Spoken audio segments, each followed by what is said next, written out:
स्वागत है आप सभी का हमारे चैनल दिव्य दृष्टि में। क्या आप भी आपके घर की सुख शांति, संतान की कमी और धन की कमी या कर्ज से परेशान हैं, या आपका भाग्य आपका साथ नहीं दे रहा है, या आपके पितृ आपसे नाराज हैं, तो आपको लगता है कि आपके पितरों की वजह से आपके घर की सुख शांति में रुकावट आ रही है और आपके कार्य नहीं बन रहे हैं, तो करीब 500 वर्षों बाद 2024 में इसकी सबसे बड़ी सर्वपितृ अमावस्या के दिन दीपक से जुड़ा ये आसान और असरदार अचूक उपाय अगर आप कर लेते हैं तो आपकी किस्मत चमक जाएगी और आपकी ज़िंदगी में हर रास्ते खुल जाएंगे। पितरों से जुड़ी जो समस्या है वह मात्र एक उपाय से हल हो जाएगी और आपको धनवान होने से कोई नहीं रोक सकेगा और आपकी जो मनोकामना है वह भी पूरा हो जाएगी। इस बार 2024 को साल की बहुत ही दिव्य और दुर्लभ संयोग लेकर आया है और इस बार 2 अक्टूबर को सबसे बड़ी अमावस्या सर्वपितृ अमावस्या पड़ने जा रही है और जिस वजह से इस अमावस्या का बहुत अधिक महत्व बढ़ गया है और इस दिन घर की इस दिशा में एक दीपक जला देने से आपकी सभी समस्याओं का अंत हो जाएगा। इसीलिए वीडियो को आखिरी तक जरूर देखें और अगर आप अपने जीवन में महादेव की कृपा पाना चाहते हैं तो हर हर महादेव लिखना ना भूलें। सनातन धर्म में सर्वपितृ अमावस्या का एक विशेष महत्व होता है।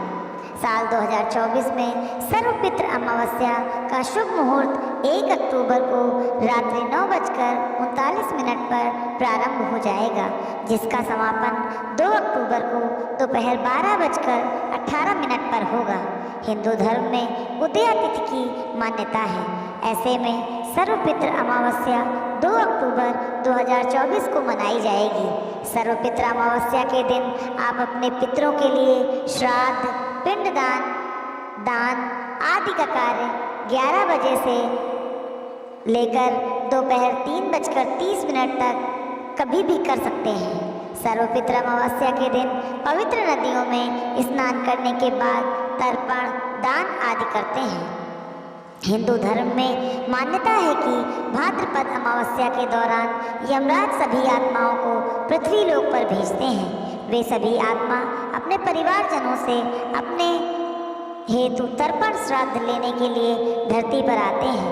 ऐसे में जो व्यक्ति अपने पितरों का श्रद्धा से श्राद्ध तर्पण नहीं करते हैं, उनके पितृ उनसे नाराज हो जाते हैं। इसीलिए भाद्रपद अमावस्या के दौरान पितरों के निमित्त तर्पण और श्राद्ध जरूर करना चाहिए। पितृपक्ष में पितरों के लिए श्राद्ध करने से परिवार के सदस्यों की तरक्की का रास्ता खुल जाता है, साथ ही पितृदोष का भी निवारण हो जाता है। मान्यता यह है कि पितृपक्ष में तर्पण, श्राद्ध और पिंडदान करने से पितृ प्रसन्न होते हैं और अपने परिजनों को सुख और संपन्नता का आशीर्वाद देते हैं। पितरों के निमित्त श्राद्ध और तर्पण पितरों की मृत्यु तिथि पर ही करना चाहिए, यानी कि जिस समय जिस व्यक्ति की मृत्यु होती है उस समय जो तिथि होती है, चाहे वह कृष्ण पक्ष हो या शुक्ल पक्ष हो, पितृपक्ष के दौरान उसी तिथि को उस व्यक्ति का श्राद्ध किया जाता है। जैसे कि अगर किसी व्यक्ति की मृत्यु तिथि शुक्ल पक्ष या कृष्ण पक्ष की चतुर्थी है तो पितृपक्ष की चतुर्थी को उस व्यक्ति का श्राद्ध किया जाएगा। जिन पितरों की मृत्यु तिथि पता नहीं है उनका श्राद्ध सर्वपितृ अमावस्या पर किया जाता है। हिंदू धर्म में मृत्यु के बाद श्राद्ध करना बेहद जरूरी माना जाता है। मान्यता है कि अगर अपने पूर्वजों का विधि पूर्वक श्राद्ध और तर्पण नहीं किया जाए तो उन्हें इस लोक से मुक्ति नहीं मिलती है और वह भूत प्रेत के रूप में इस संसार में ही भटकते रहते हैं। इसीलिए पितरों की मुक्ति के लिए श्राद्ध पक्ष का बेहद महत्व होता है। माना जाता है कि जिनके पितृ उनसे नाराज होते हैं उन्हें पितृदोष लगता है। पितृदोष को सबसे जटिल कुंडली दोषियों में एक माना जाता है। जिनके ऊपर दोष लगा होता है उन्हें किसी भी क्षेत्र में सफलता नहीं मिलती है। उन्हें जिंदगी भर दुख पीड़ा से गुजरना पड़ता है। भाद्रपद अमावस्या पितरों को प्रसन्न करने के लिए बहुत खास दिन होता है।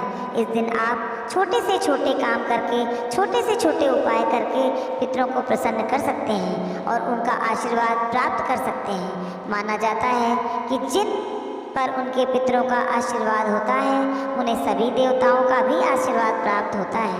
आज के इस वीडियो में हम आपको भाद्रपद अमावस में किए जाने वाला एक बहुत ही आसान और असरकारक उपाय बताने जा रहे हैं। उस उपाय को करने से पितृ तृप्त होते हैं और प्रसन्न होते हैं, पितरों का आशीर्वाद प्राप्त होता है और पितरों के आशीर्वाद से पितृदोष की मुक्ति मिलती है और इससे बिगड़े काम बनने लगते हैं, जीवन में खुशहाली आती है और हर क्षेत्र में सफलता मिलती है।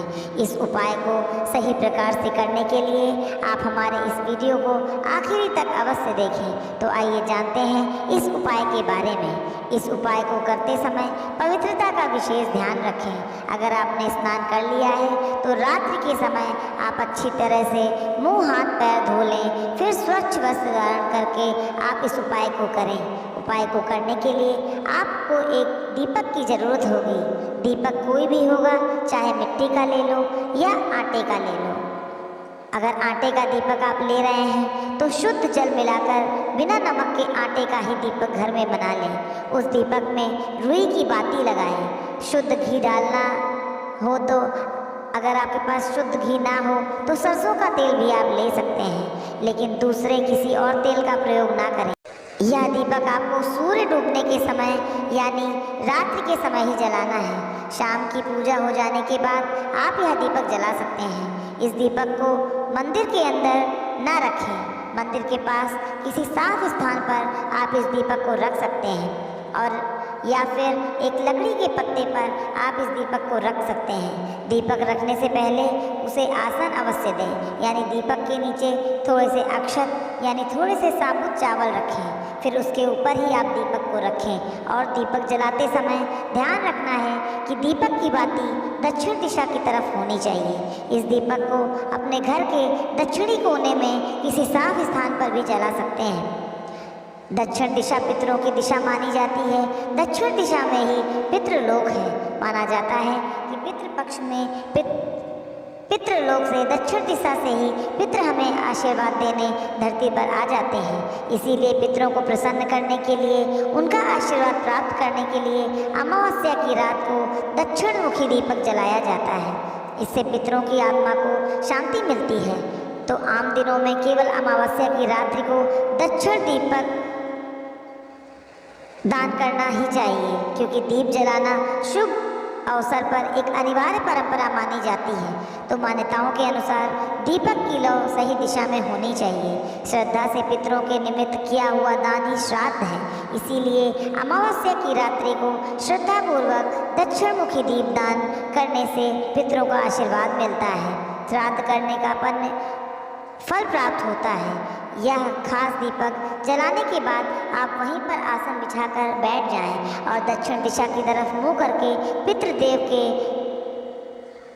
108 बार मंत्र जाप करें और इसके बाद भगवान विष्णु जी के महामंत्र ओम नमो भगवते वासुदेव का भी एक माला जपें। भगवान विष्णु जी को पितरों का देवता माना जाता है, इसीलिए पितरों को प्रसन्न करने के लिए भगवान विष्णु का पूजन भी आवश्यक होता है। इस दिन गीता का पाठ करना, विष्णु सहस्त्र नाम का पाठ करना अत्यंत शुभ होता है। इस दिन पितरों के निमित्त आप थोड़ा सा अनाज निकाल कर रखें और दूसरे दिन किसी गरीब व्यक्ति को दान में दे दें। इससे भी पितरों को आशीर्वाद प्राप्त होता है। कहते हैं कि ऐसा दान करने से पितरों की भूख प्यास मिट जाती है, पितृ तृप्त हो जाते हैं। श्रद्धा से दिया हुआ ऐसा दान श्राद्ध के समान ही माना जाता है और श्राद्ध कर्मों से बढ़कर मनुष्य के लिए दूसरा कोई कल्याण का मार्ग नहीं है। इससे आयु बढ़ती है, सभी दुख नष्ट हो जाते हैं और केवल पितृदोष से मुक्ति मिलती है, बल्कि उनकी कृपा से पूरा परिवार तरक्की ही करता है। पितर सुख समृद्धि का आशीर्वाद देते हैं। पितृ देवता भी देवता तुल्य माने गए हैं, इसीलिए उन देवताओं की तरह आशीर्वाद देने की क्षमता होती है। तो पूजन मंत्र जाप के बाद भगवान श्री हरि विष्णु और माता लक्ष्मी को नमस्कार करें। उनसे अपने पितरों की आत्मा की शांति की प्रार्थना करें। उसके बाद आप अपने पितृदेव और कुल देवता का स्मरण करके उन्हें नमस्कार करें। अपने कष्टों का निवारण हेतु प्रार्थना करें। पितृदोष से उनकी मुक्ति की प्रार्थना करें और उनसे प्रार्थना करें कि वे आप पर और आपके पूरे परिवार पर अपना आशीर्वाद सदैव बनाए रखें। ये सब करने के बाद दूसरे दिन दीपक के नीचे जो चावल रखे हुए थे उन्हें पक्षियों के खाने के लिए डाल दें। अगर आपने आटे का दीपक बनाया है तो उसके भी छोटे छोटे टुकड़े करके पक्षियों को डाल दें। पितरों के निमित्त किए गए ऐसे धार्मिक कार्य या उपाय उन्हें संतुष्ट करके हमें उनका आशीर्वाद दिलाने में सहायक होते हैं। जिंदगी में सफलता पाने के लिए पितरों का आशीर्वाद बहुत जरूरी होता है। इस उपाय के जरिए आप भगवान विष्णु और माता लक्ष्मी के साथ पितरों की कृपा भी प्राप्त करते हैं। इससे पितृदोष से मुक्ति मिलती है और जीवन में आ रही अनेक समस्याओं का अंत हो जाता है। इस दिन काल सर्प योग, धन लक्ष्मी योग और भी कई सारे दिव्य योग बन रहे हैं और इस दिन महादेव की कृपा कुछ विशेष राशियों पर भी पड़ने जा रही है। यह राशि के लोग धन से मालामाल हो जाएंगे। तो आइए जान लेते हैं कि आखिर कौन कौन सी राशियां हैं जिनके ऊपर भगवान भोलेनाथ की कृपा बरस रही है। मेष राशि के जो जातक होते हैं, अब भाद्रपद अमावस्या के दिन भगवान भोलेनाथ की कृपा उन पर बरसेगी। व्यापार तेजी से चलेगा। व्यापार में अगर कोई भी प्रकार की रुकावट आ रही है या फिर कोई विघ्न आ रहे हैं तो जरूर दूर हो जाएंगे। कारोबार का विस्तार होगा। महत्वपूर्ण अवसर प्राप्त होंगे। नए कार्यों की शुरुआत करेंगे। नौकरी लगने की संभावना बनी हुई है। बिजनेस व्यापार में रुका हुआ फंसा हुआ धन प्राप्त होगा। कार्य क्षेत्र में आपको फायदा मिलेगा। लंबे समय से जो पेंडिंग काम है वो पूरे हो जाएंगे। कार्य क्षेत्र में भी आपको अधिक लाभ देखने को मिलेगा। लंबे समय से व्यापारियों के लिए भी काफ़ी खास समय होगा। कई महत्वपूर्ण काम पूरे होंगे। आपकी आमदनी होगी वह तो बढ़ेगी, साथ ही महत्वपूर्ण सफलता की प्राप्ति भी होगी। अगली जो राशि है वो है सिंह राशि। सिंह राशि के लोगों को बता दें कि उनका व्यापार तेजी से चलेगा। महादेव की कृपा से रुका हुआ फंसा हुआ धन भी प्राप्त होगा। इनकम में वृद्धि होगी। कई बड़े प्रमुख कार्य बनेंगे। अधूरे कार्यों को पूरा करेंगे। मनचाही सफलता की प्राप्ति होगी। लंबे समय से पेंडिंग कार्य भी पूरे होंगे। महादेव की कृपा से महत्वपूर्ण सफलता की प्राप्ति होगी और साथ ही इनकम भी बढ़ेगी। कोई भी कार्य इनका अधूरा नहीं रहेगा। नौकरी में जो बदलाव देखने को मिलेगा, महादेव की कृपा से धन संपत्ति में भी इजाफा होगा। अब अगली जो तीसरी राशि है वह है मिथुन राशि। मिथुन राशि के जातकों को आप बता दें कि इस भाद्रपद अमावस्या के दिन बन रहे दिव्य और दुर्लभ संयोग से बहुत ही जल्दी उनको कोई अच्छा सा गिफ्ट मिलेगा। साथ ही साथ उनके रुके हुए तमाम कार्य भी पूरे होंगे। मनचाही सफलता प्राप्त होगी। लंबे समय से जो रुके हुए काम है वो पूरे होंगे। महादेव की कृपा से आपको विदेश जाने का भी मौका मिलेगा। धन प्राप्ति के प्रबल योग बनेंगे। जो प्रॉपर्टी जमीन का मुनाफा कमा पाएंगे। जमीन प्रॉपर्टी का सौदा भी हो जाएगा। कामकाज के मामले में आपको उपलब्धियां जरूर पूरी होंगी।